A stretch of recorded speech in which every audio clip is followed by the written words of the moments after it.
这都什么年代了，还有人写着霸总文学？这作者跟女辈有仇啊，写死的这么惨，还取个同名膈应人，我招谁惹谁了？明天还要加班，这破班不上也罢。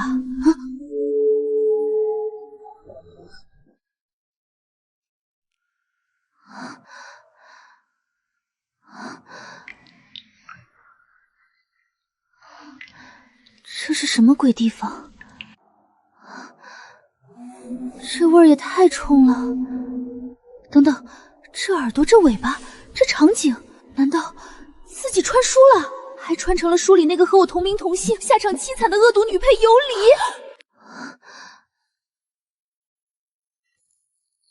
那是人鱼？洛西月，书里原主就是被他拧断脖子死的。完了完了完了完了完了！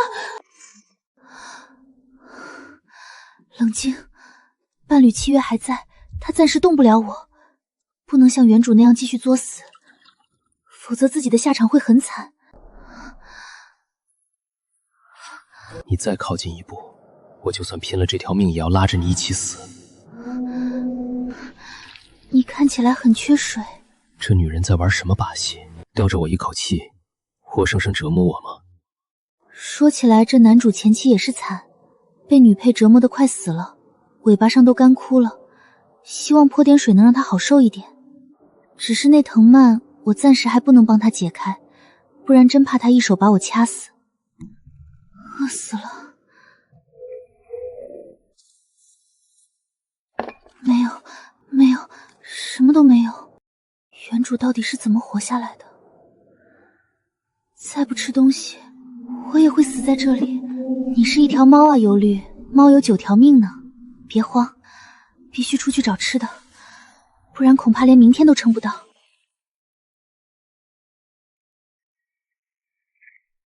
这就是书里的兽氏大陆。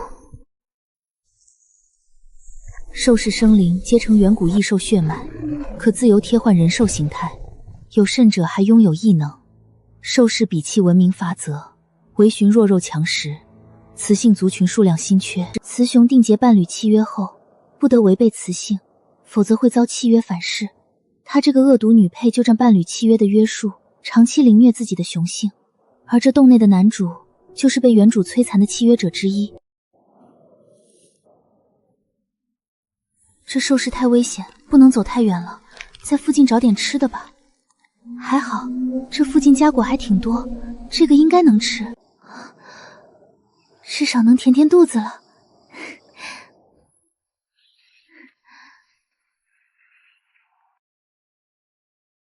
喂，你吃吗？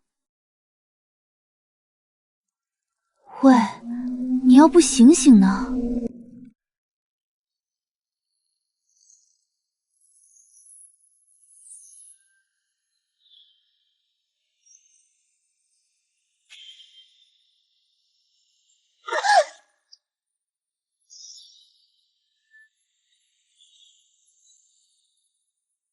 这是异能暴走。书中提过，拥有异能的雄性在极度虚弱或情绪崩溃时，体内的异能会失去控制，如果不能及时安抚，很容易爆体而亡。看这暴走的情况，他很有可能死在这里。要是不救他的话，算了，谁让自己的道德底线高，没办法做到见死不救。书里说过，契约是双向的，雄性在异能暴走的时候，雌性是能通过契约安抚雄性暴走的异能。但原主那个疯子从来没有安抚过自己的雄性，我也不知道怎么下手啊！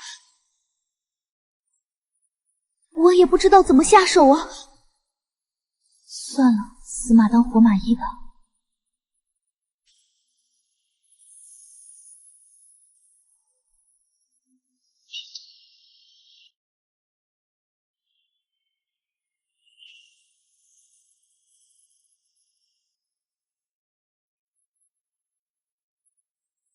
冷静下来，求你冷静下来。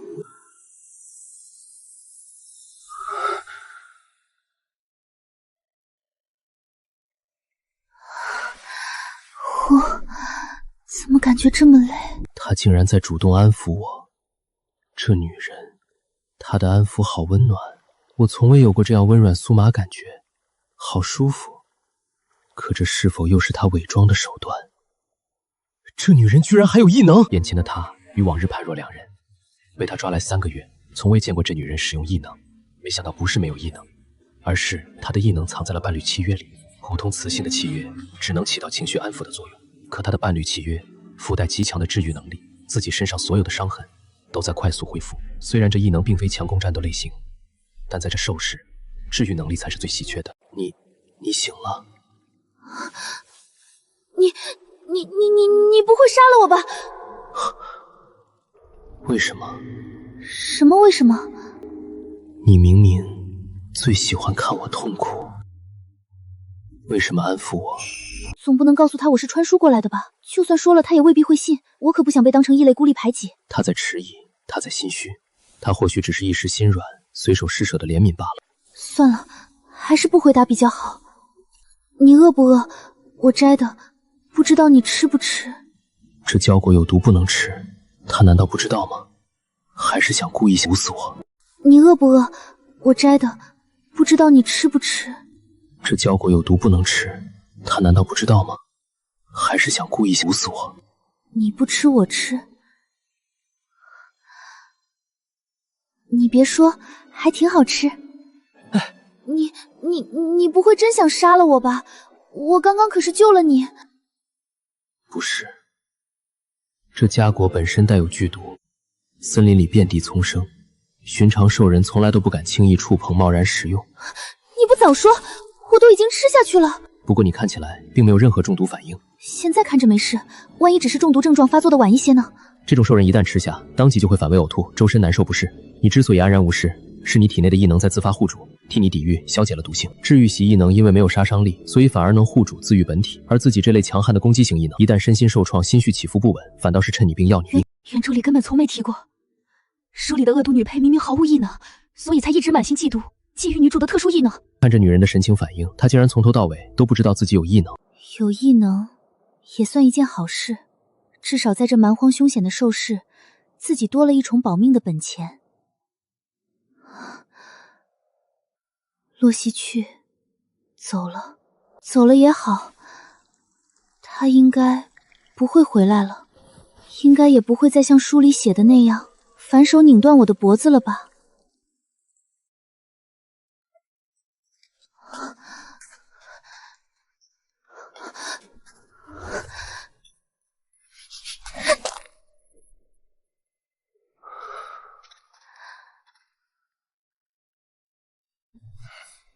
洛西云，你怎么可以再对他心软？那些折磨难道还不够警醒，不够疼吗？动手杀了他是纵然剧痛难忍，但也未必不能亲手拧断他纤细的脖领。他掌心轻轻贴来的时候，温软酥麻，让这一寸将所有暴躁的边缘硬生生拉了回来。那种被雌性安抚的感觉，原来是这样温暖。他掌心轻轻贴来的时候，温软酥麻，让这一寸将所有暴躁的边缘硬生生拉了回来。那种被雌性安抚的感觉，原来是这样温暖。3个月的鞭打折磨，可心底仍生出卑劣念想。若是能日日被他这样温柔安抚，哪怕他还像从前那般鞭打我、苛待我、折磨我，我好像也甘之如饴。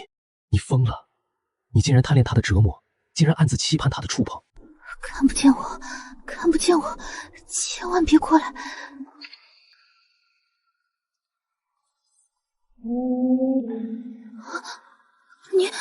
你不是走了吗？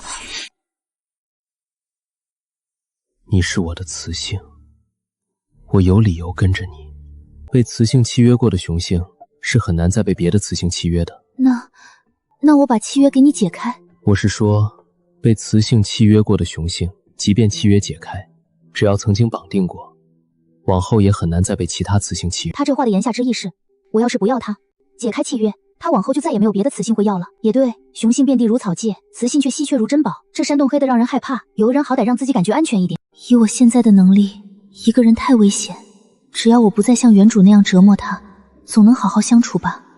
那你跟着我吧，我保证以后再也不像以前那样对你了。那你能教教我怎么使用异能吗？现在完全就是在考验我的荒野求生能力。昨天吃浆果倒是没事，但总不能天天靠浆果度日。这里野菜倒是也多，可让我生吃实在咽不下去。要是有火就好了，别人穿越都有空间或者系统啥的，我什么也没有，太不公平了。琉璃，我总算找到你了，求求你去看看蔡七吧。蔡林一生只有一位受夫，膝下就蔡七这一子。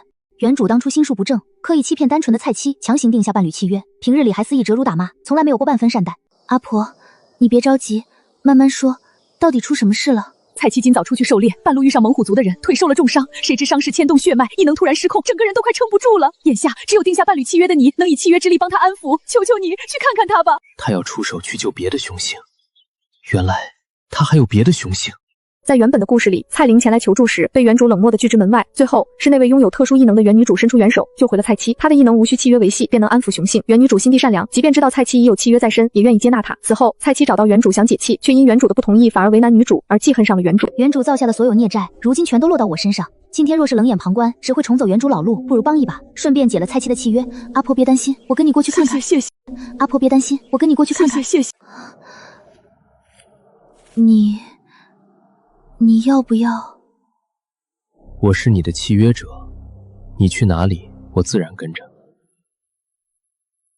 你最好不要暴露你的治愈系异能。治愈系异能百年难遇，一旦被外人知晓，强大的种族和部落会不择手段争夺你，会被卷入无尽的纷争中。我本就不想展露异能，就像各族部落的纷争锤之中，我只想活着。若是被人发现他捉异能，怕不是又多一人觊觎我的雌性。就算他又可以勉强接受，但我一定会让他心里眼里只更喜欢我一个。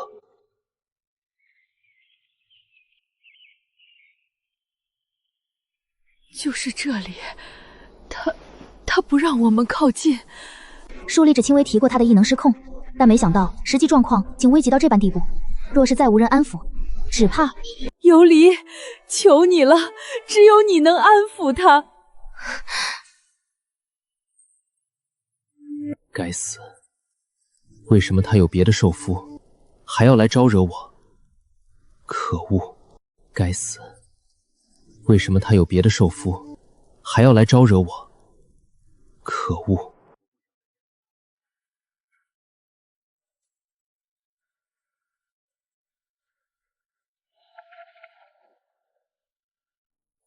你看起来怎么不高兴？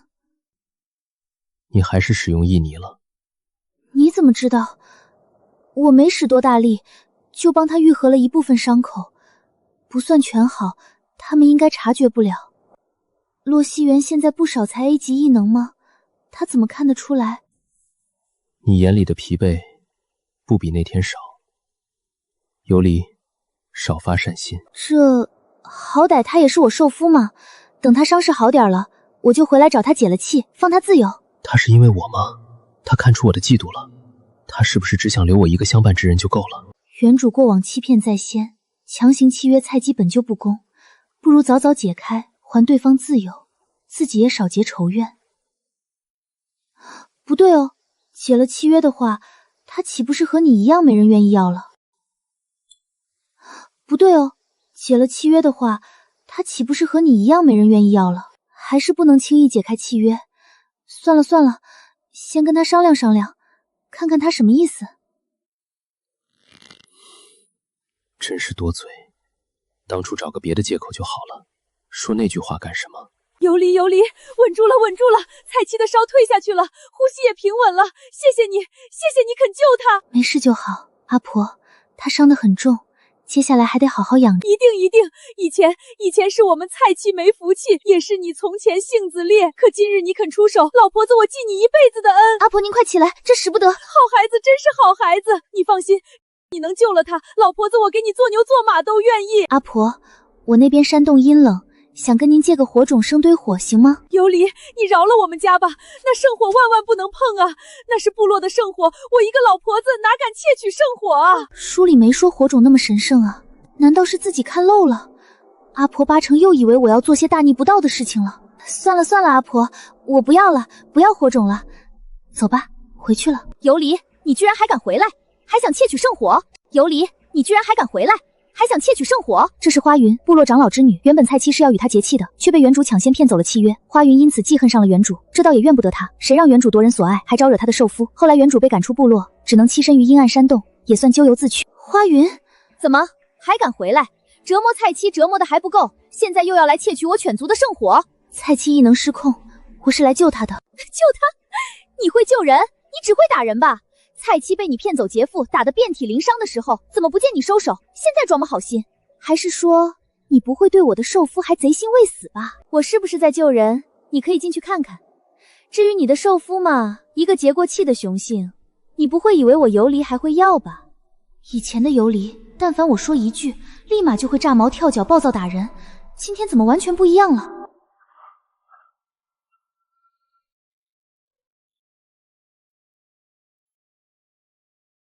让开！你又是谁？游离从哪儿拐来的野男人？我是他的受夫。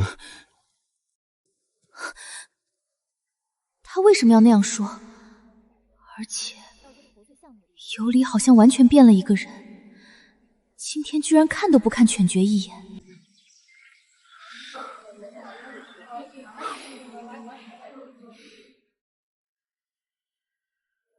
虽然没有接到火，但好在现实自己除了上班就是家里宅，也刷到过不少关于野外求生的知识，钻木取火应该不难。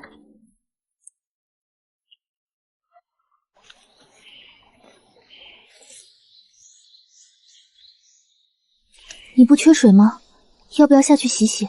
人鱼本是临水而生的族群，也需定时补酒，度低温凝躯体，滋养鱼尾。原主过去3个月一点水都未曾给予，昨日他也只是草草顺施了一下鱼尾而已。他是在关心自己，还是嫌弃自己身上有味道？不，他刚才问的是缺不缺水。在他眼里，自己已经脆弱到需要被担心缺水的地步了吗？依照前世看过的野外教程，韧性的野藤搭配细木棍弯成简易弓架，削尖木头做钻头，平铺木杆固定，也不知道能不能成功。不是，看着别人生活挺容易，怎么到自己这儿这么难？原主折磨了洛希英3个月，他居然还愿意跟着他，总共也就对人鱼好了那么1天半，就这点微不足道的好，他怎么就这么听话？不对劲，太不对劲了！原著中洛希英是女主后期才攻略的受夫之一，细算极少，描写寥寥，自己了解的也不多，总之就是觉得不对劲。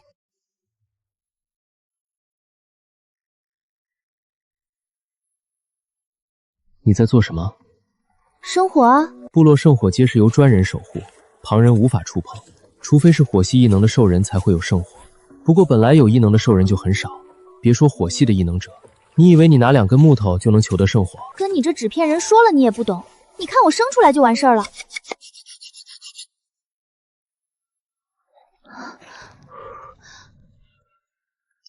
着了，终于点燃了，太棒了，我可太厉害了！圣火，这女人明明没有火系异能，仅凭枯枝便凭空生出圣火。不用惊讶，很简单的，你也可以试试。等我再去抓条鱼。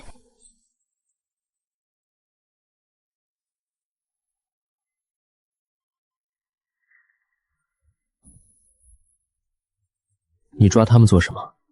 吃啊，你不饿啊？这东西满身腥气，肉质粗糙，谁家兽人会吃这种？虽然现在没有调料，可能会有点腥，但好歹是优质蛋白质，能填肚子补体力就行。可恶，这鱼也太难抓了。果然这种又小又弱的雌性，连基本的狩猎都那么费劲。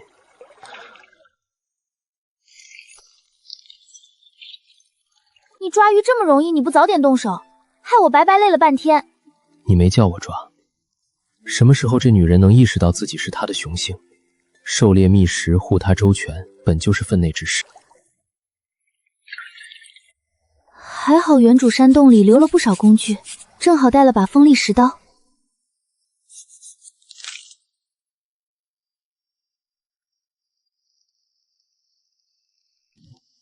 给你尝尝。你都没怎么吃东西，不饿吗？尝一口，能填肚子。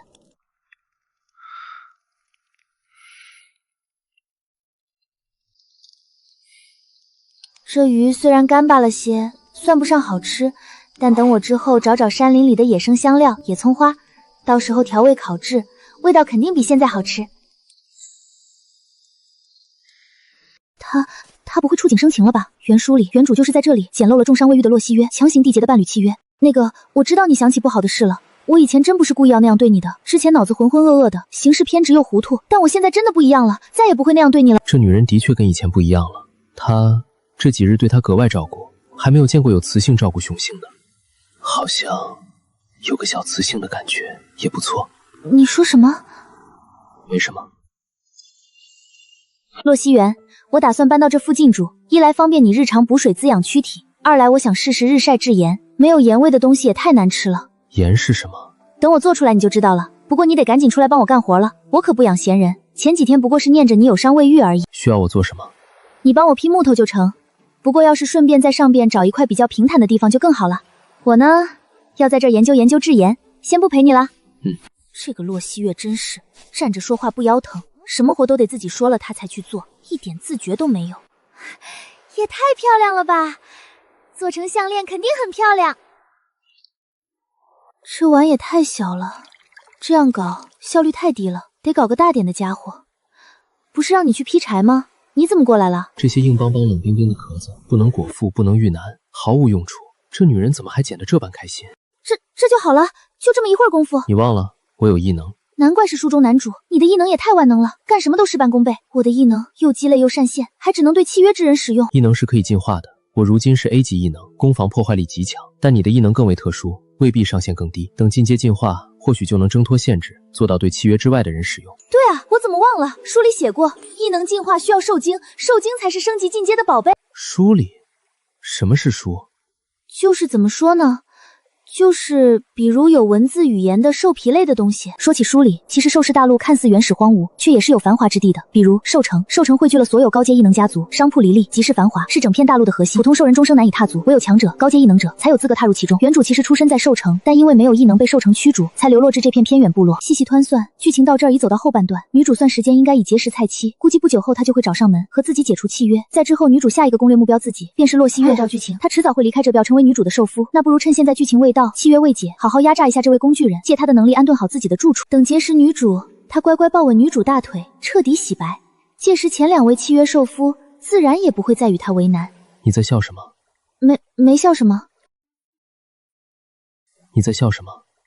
没笑什么。对了，你再帮我做几个东西，超级有用。这个做成木头的，要大大的、圆圆的、深一点，能装很多海水，我用来晒盐。还有这个，你找一块大小合适的石头，打磨一下，中间要凹进去，能架在火上加热。这些是什么？木桶和石锅啊，等之后我再找找铁矿石，还能做铁锅。有了这些东西，我就能煮盐、煲汤、烤肉，做各种各样好吃的，再也不用吃干巴巴的食物了。虽然这女人说的这些东西从未听闻，可看这女人这模样，自己居然说不出半点拒绝的话。我试试。太好了，靠谱，拜托你了。可以啊，洛熙月，真是孺子可教，一点就通，也太能干了。趁天色还没彻底黑透，我们先打木屋地基，你帮我把这些粗木深深插进沙土里，扎得牢固些，屋子才稳当，不怕海风侵袭。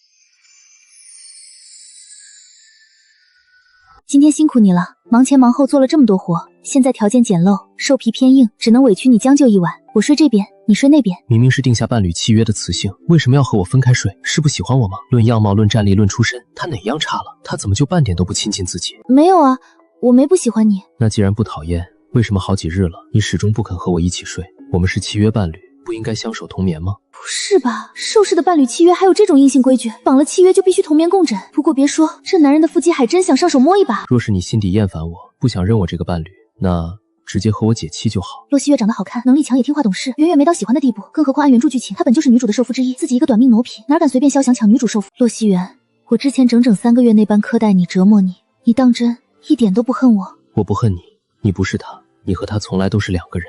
我喜欢你，你跟他跟别人都不一样。那如果你愿意，我可以帮你解开契约。以洛熙月的实力相貌，其实就算解妻也不愁没人要吧。原著女主也不会介意她结过契约，解妻对她来说根本不算坏事。不行，我的伤势还没有彻底痊愈。你身上的外伤明明都好的差不多了，看着不像有伤的样子啊。体表外伤早已痊愈，可淤积体内的旧伤始终未能彻愈。你的治愈异能纵然厉害，奈何我这内伤积年已久，根深蒂固，实在难以彻底根除。行吧，看在你今天干活这么卖力的份上，我今晚就帮你温养一下内伤。不过说好了，明天你得继续帮我干活，打造2张大床，再打一口水井，还有屋子和厨房，全都要慢慢完善。好。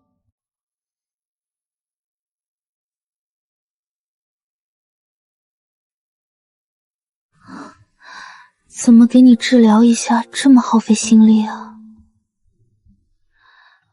明明……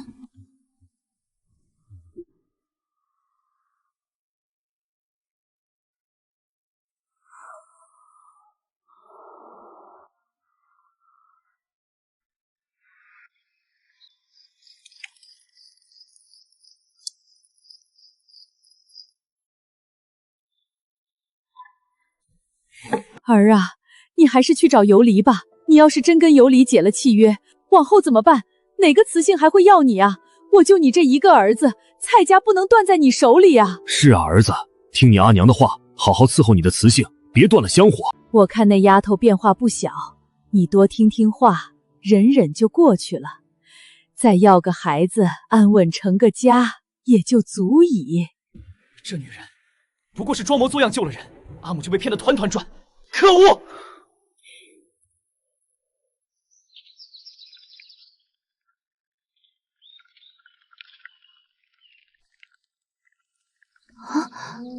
蔡七。